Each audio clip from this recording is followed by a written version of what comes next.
Look at a house cat curled up in a sunbeam or wedged behind a couch cushion, and it is easy to assume they are just resting. We tend to view these behaviors as the endearing quirks of a lazy, domesticated pet. But those dappled sunbeams and tight corners provide predatory geometry. When a cat compresses its body into the negative space of your living room, it actively exploits what behavioral ecologists call biological static. They are matching the shifting shadows of the room to break up their physical outline. Your living room is an active battlefield.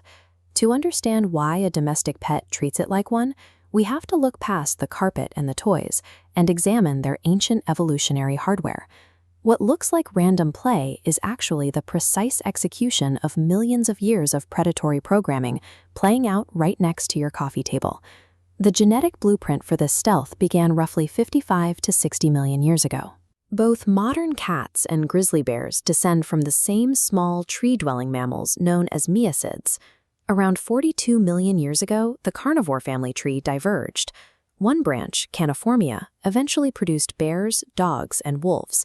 The other branch, Feliformia, led directly to modern felines.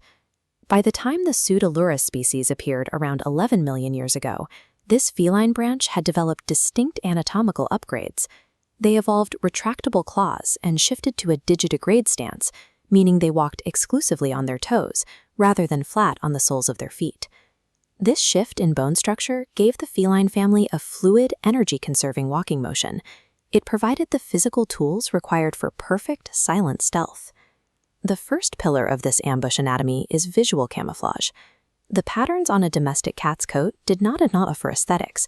They were dictated by the specific, harsh landscapes navigated by their wildcat ancestors. Take the African wildcat, or Felis libica. Its solid, sandy yellow fur and somewhat discontinuous, faint spots act as perfect camouflage against the dry grass and intense sun of the savanna, hiding its outline in the light and shadow. Further east, the Asian wildcat navigates the barren Gobi Desert and semi-arid grasslands. Here, patch-like spots evolve to mimic the projections of rocks and the shadows of sparse shrubbery. In contrast, the European wildcat survives in low-temperature coniferous or mixed forests. Its coat is thicker, with darker reddish-brown fur that easily blends in with dense vegetation and soil shadows.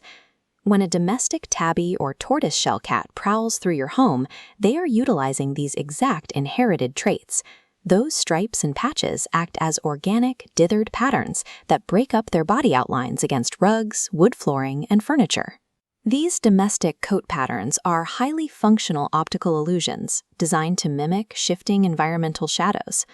Of course, camouflage only works if you can see your prey before they see you.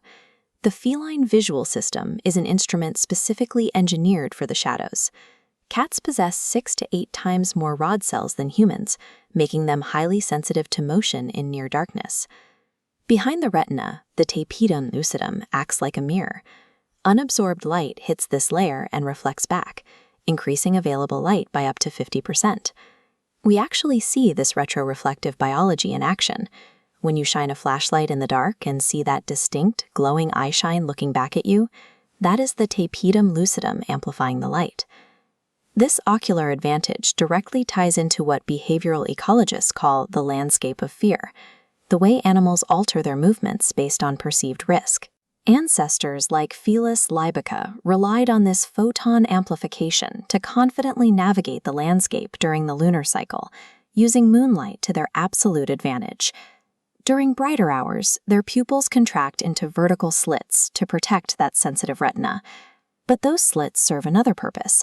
They sharpen the outlines of objects, allowing the cat to perfectly judge distance when preparing for a dusk ambush. A cat's eyes are highly specialized light-gathering weapons forged by a nocturnal environment. But visual camouflage and night vision are useless if a predator alerts prey with heavy footsteps. That brings us to the final pillar, physical movement. Felines utilize a technique known as the silent walk. As they move, the hind paw lands exactly where the front paw just left the ground. This minimizes the chance of snapping a twig, stepping on debris, and making any noise that would ruin the stalk. When closing the distance, they drop into a low-profile crouch. A rotatable, highly flexible spine allows the cat to compress its body flat against the ground, using the straight lines of rocks, logs, or your cabinetry to hide their approach. We see this exact same stalking technique utilized by their larger panthera cousins, like lions crouching low to navigate the tall grass of the savanna. When a house cat creeps across a living room carpet, it is executing the exact same biomechanical sequence as an apex predator. So the next time you see your cat napping in a sliver of sunlight or tucked behind a piece of furniture, look a little closer. You are observing a highly efficient predator actively utilizing 11 million years of specialized survival hardware to vanish in plain sight. Whether it is a wildcat shifting through the dense brush under a full moon, a larger cousin using the tall grass, or your domestic cat disappearing into the shadows of your hallway, felines are nature's ultimate illusionists. If you enjoyed this breakdown, make sure to like and subscribe, and let us know in the comments, what is the most clever hiding spot your cat has ever used? Because ultimately, the most successful camouflage the domestic cat ever achieved was convincing humanity that it is just a lazy pet.